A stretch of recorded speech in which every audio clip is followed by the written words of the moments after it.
কত বছর ভাই, আর কত বছর এই দুটো মানুষ নিজেকে প্রমাণ করে আসবে? আর কত বছর এই দুটো মানুষ একে অপরের সাথে প্রতিদ্বন্দ্বিতা করে আসবে? এবার তো আসুক নতুন জেনারেশনের প্লেয়াররা, এবার তো দেখাক তারাও কেপেবল। ভাই, এই দুটো মানুষের প্রতিদ্বন্দ্বিতা শেষ হওয়ার নামই নেয় না। এই দুটো মানুষ একে অপরের প্রতিদ্বন্দ্বিতা করে আসে সেই 2008 থেকে। সেই 2008 থেকে আজ 2025, 17টা বছর। ভাই, 17টা বছরের মধ্যে 4-5টা প্লেয়ারের কেরিয়ার শুরু হয়ে শেষ হয়ে যায়।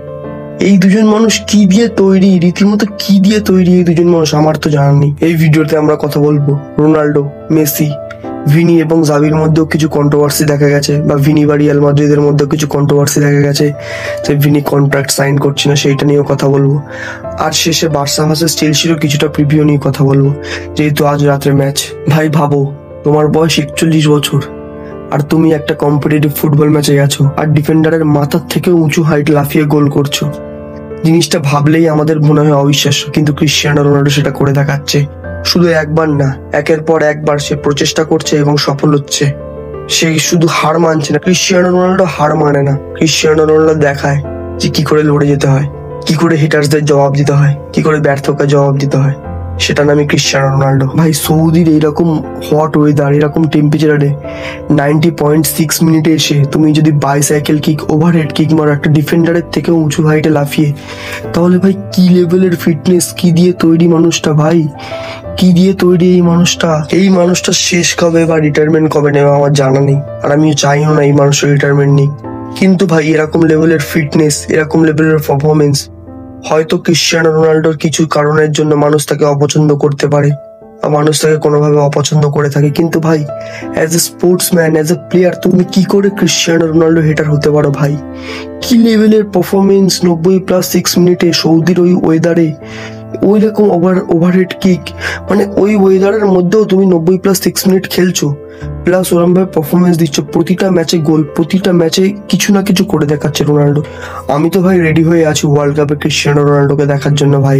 আর আমার মনে হচ্ছে এই সিজনে পর্তুগালের চান্স অত্যাধিক হাই, ওদের যে লেভেলের টিম আর ক্রিশ্চিয়ানো রোনাল্ডোর যে লেভেলের এক্সপিরিয়েন্স, আর আমার তো মনে হয় না রোনাল্ডো ছাড়া আর অন্য কোনো প্লেয়ার পর্তুগাল স্ট্রাইকার পজিশনে স্টার্ট করবে, কারণ গোঞ্জালো রেমোসের মধ্যে ওই এক্সপিরিয়েন্সটা নেই যেটা ক্রিশ্চিয়ানো রোনাল্ডো নিয়ে আসবে। তাই ক্রিশ্চিয়ানো রোনাল্ডোকে দেখার জন্য ভাই আমি তো অত্যাধিক এক্সাইটেড হয়ে আছি। আর রোনাল্ডোর কথা বললে তার চির প্রতিদ্বন্দ্বী মেসির কথা না বলে কিভাবে থাকি ভাই। একটা কোয়ার্টার ফাইনাল ম্যাচে সিনসিনাটির বিরুদ্ধে 3টে অ্যাসিস্ট, একটা গোল, মানে 4টে গোলের মধ্যে 4টেতেই ইনভলভমেন্ট লিওনেল মেসির। ভাই, তোমাদের কোনো আইডিয়া নেই কোন লেভেলের ইনফ্লুয়েন্স দেখাচ্ছে ইন্টার মিয়ামিতে লিওনেল মেসি। ভাই, একসময় এই সিনসিনাটি ইন্টার মিয়ামিকে ধুতো, লিটারালি ধুতো, আর আজ সেই সিনসিনাটিকে হারিয়ে লিওনেল মেসির ইন্টার মিয়ামি সেমিফাইনালে গেল। সে সেমিফাইনালে গেল, যাই হোক, হয়তো আমরা অনেকে এমএলএস কে ফলো করি না বা এমএলএস কে রেট করি না, সেটা সবার পার্সোনাল মতামত, কিন্তু ভাই 1300 জিএ, 1300 1300 জিএ, তুমি যদি প্রতিটা সিজনে 60 করে জিএ প্রডিউস করো আর 20 বছর টানা, 20 বছর টানা, মানে আনবিলিভেবল ব্যাপার। 20 বছর টানাও খেলে থাকো, তাও তোমার জিএ হবে গোল প্লাস অ্যাসিস্ট 1200, আর লিওনেল মেসির গোল প্লাস অ্যাসিস্ট কত? 1300। ভাই, এটা যতটা শুনতে সহজ লাগে ততটা ব্যাপারটা সোজা না। 404টি অ্যাসিস্টের রেকর্ড ভাঙলো, মানে অ্যাসিস্টের রেকর্ড ভাঙলো বলতে পুস্কাসের সাথে অ্যাসিস্টের রেকর্ডে সমান সমান হলো লিওনেল মেসি 404 খানা, যেটা হিস্ট্রিতে রেকর্ড। পুস্কাস, ফেরান পুস্কাস, রিয়াল মাদ্রিদ লেজেন্ড, আর লিওনেল মেসি একসাথে হয়ে গেল। অবশ্যই লিওনেল মেসি ভবিষ্যতে রেকর্ডটা ভেঙে দিয়ে greatest assist provider of all টাইমের রেকর্ডটা ভাঙবে।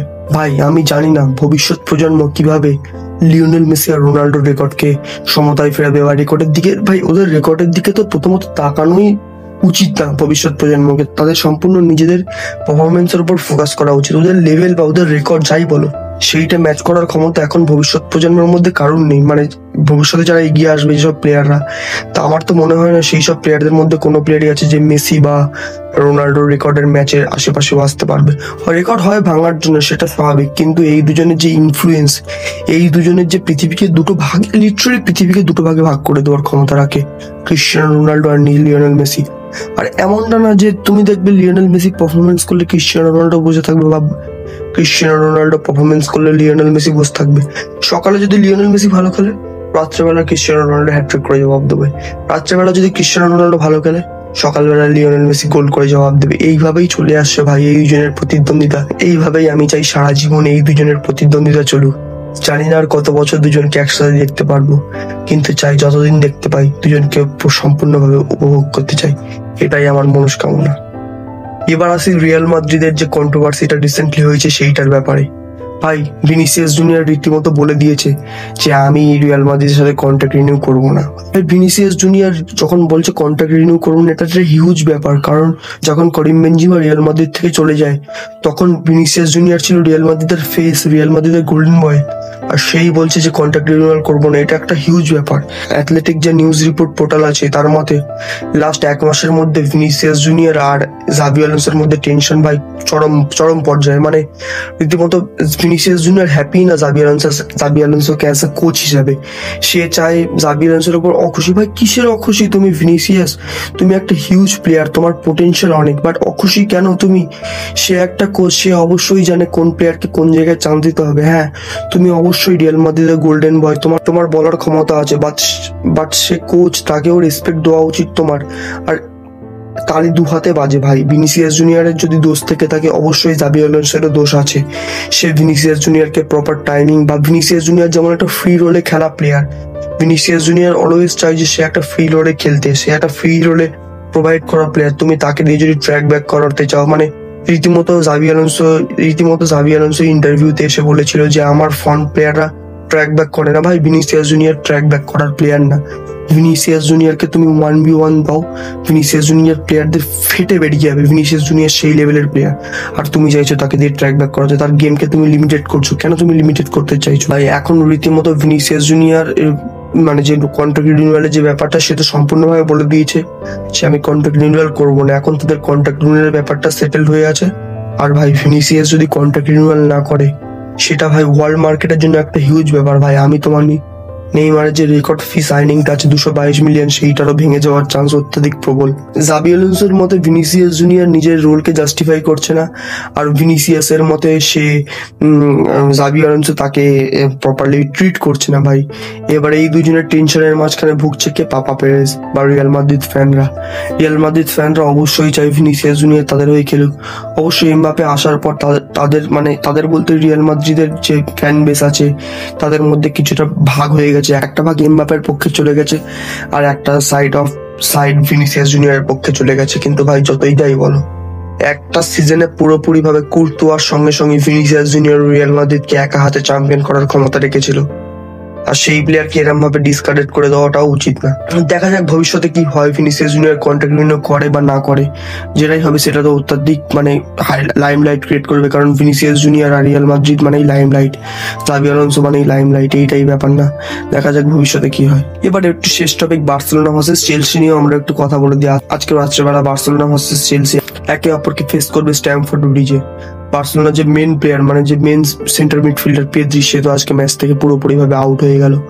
কারণ অলরেডি রিপোর্ট চলে এসেছে যে সে রিকভার করার চেষ্টা করেছিল সম্পূর্ণভাবে, কিন্তু সেটা কোনোভাবে সফল হয়ে ওঠেনি। আর সত্যি কথা বলতে আমি জানতাম যে এরম ভাবে রিকভারি হওয়ার সম্ভব না, আধা আধুরা রিকভারি করে আসবে, আবার চোট লাগবে, সেই রাফিনার মতো কেসটা হয়ে যাবে, সেই রাফিনার মতো ব্যাপারটা হয়ে যাবে যে এল ক্লাসিকোর আগে Raphinha is hungry, Raphinha is ready, এরকম টাইপের ব্যাপার ছিল। কিন্তু যখন ম্যাচটার দিন এগিয়ে আসলো সেই দিনই রাফিনা পুরোপুরি ভাবে ইনজোর্ড হয়ে গেল, যে আবার 1 মাসের জন্য আউট।